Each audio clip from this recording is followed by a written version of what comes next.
सोहनपुर जंगल में 5 जादुई चिड़िया अपनी माँ के साथ रहती थी। सबसे बड़ी बहन टूनी पूरे समुद्र के पानी को अपने मुंह में 10 मिनट तक रख सकती थी। वहीं दूसरे नंबर की बहन रानी अपने पूरे शरीर को बर्फ में बदल सकती थी। वहीं तीसरे नंबर की बहन सीमा अपने पूरे शरीर को जितना चाहे उतना बड़ा कर सकती थी।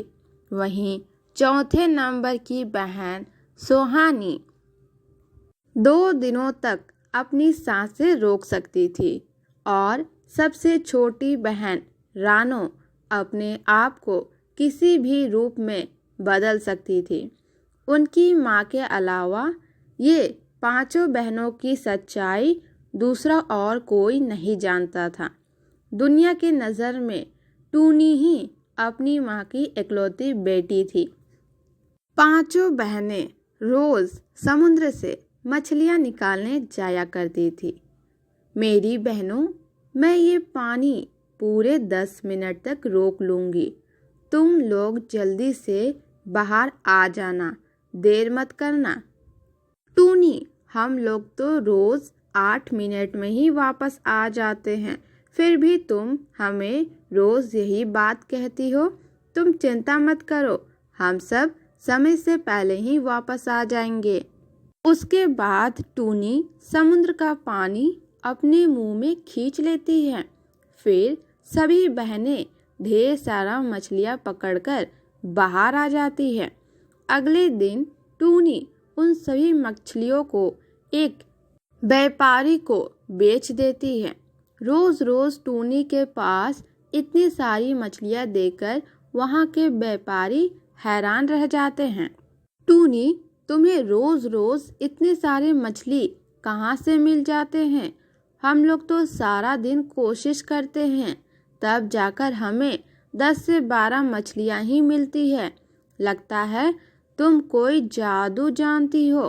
टूनी, आज तुम्हें हमें ये सच्चाई बतानी पड़ेगी, नहीं तो तुम्हें यहाँ से हम जाने नहीं देंगे। ठीक है, कल तुम सब समुद्र के पास आ जाना, वहीं पर तुम्हें सारी सच्चाई पता चल जाएगी। अगले दिन सभी व्यापारी समुद्र में पहुँच जाते हैं मछलियाँ लेने के लिए। मैं ये पूरे समुद्र का पानी 10 मिनट तक रोक लूँगी। तुम लोग जल्दी से मछलियाँ लेकर बाहर आ जाना, लेकिन तुम लोग 10 मिनट होने से पहले ही बाहर आ जाना, नहीं तो तुम लोग की जान को खतरा हो सकता है। मैं 10 मिनट से ज़्यादा देर तक पानी नहीं रोक सकती हूँ, इसलिए 10 मिनट होने से पहले ही तुम लोग सब बाहर आ जाना।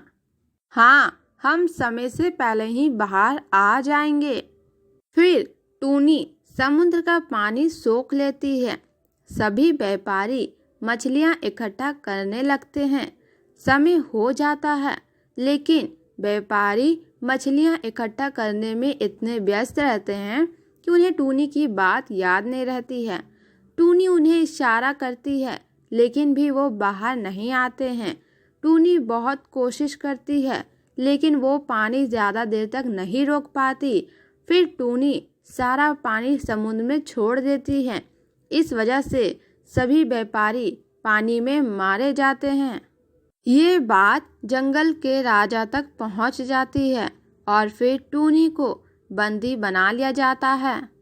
तुम्हारी वजह से जंगल के कई व्यापारी पानी में डूबकर मारे गए हैं, इसलिए तुम्हें मृत्यु दंड दिया जाता है। कल सुबह होते ही तुम्हें तालाब में फेंककर तुम्हें मार दिया जाएगा, लेकिन मरने से पहले मैं तुम्हारी आखिरी इच्छा जानना चाहता हूँ। महाराज, मैं आखिरी बार अपनी माँ से मिलना चाहती हूँ। ठीक है, तुम आज अपने घर जा सकती हो। टूनी अपने घर आ जाती है और सारी बात बताती है। राजा द्वारा दिए गए सजा के बारे में बताती है। तभी सीमा कहती है, टूनी, कल तुम्हारी जगह मैं जाऊंगी, क्योंकि मैं जितना चाहूँ उतने अपने शरीर को बड़ा कर सकती हूँ, इसलिए तुम्हारी जगह मैं जाऊंगी। अगले दिन टूनी की जगह सीमा राजा के दरबार में आ जाती है। राजा सीमा को पानी में डालने का आदेश दे देते हैं। फिर सीमा पानी में अपने आप को बहुत बड़ा कर लेती है। ये देखकर राजा हैरान रह जाते हैं।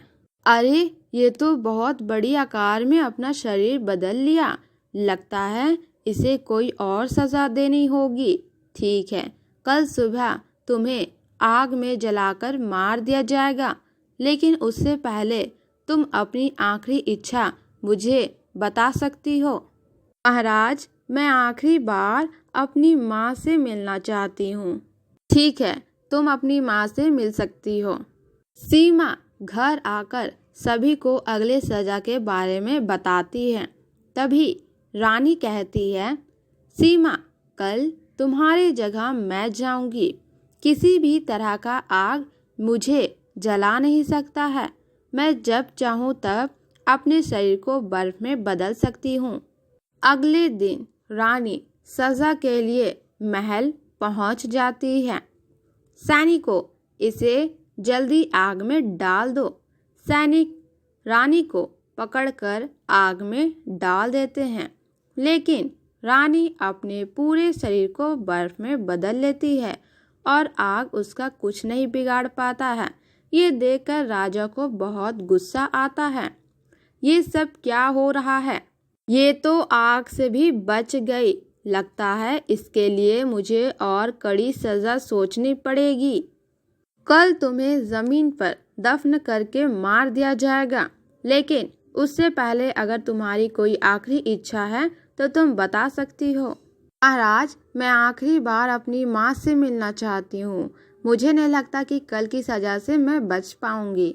ठीक है, तुम अपने घर जा सकती हो। रानी घर जाकर सभी को अगले सजा के बारे में बताती है।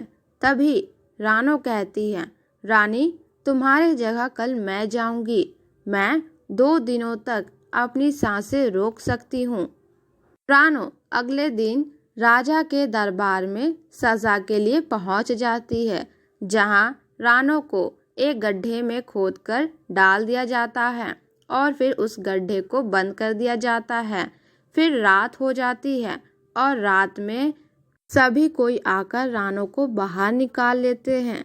तभी टूनी की माँ कहती है, बेटा, अब हमारा यहाँ रहना मुश्किल होता जा रहा है। अब हम यहाँ रह नहीं सकते, इसलिए हमें ये जंगल छोड़कर कोई और जंगल जाना होगा। अभी सुहानी अपने आप को एक हेलीकॉप्टर में बदल लेती है और सभी कोई उस हेलीकॉप्टर में बैठ जाते हैं और हमेशा के लिए वो जंगल छोड़कर चले जाते हैं।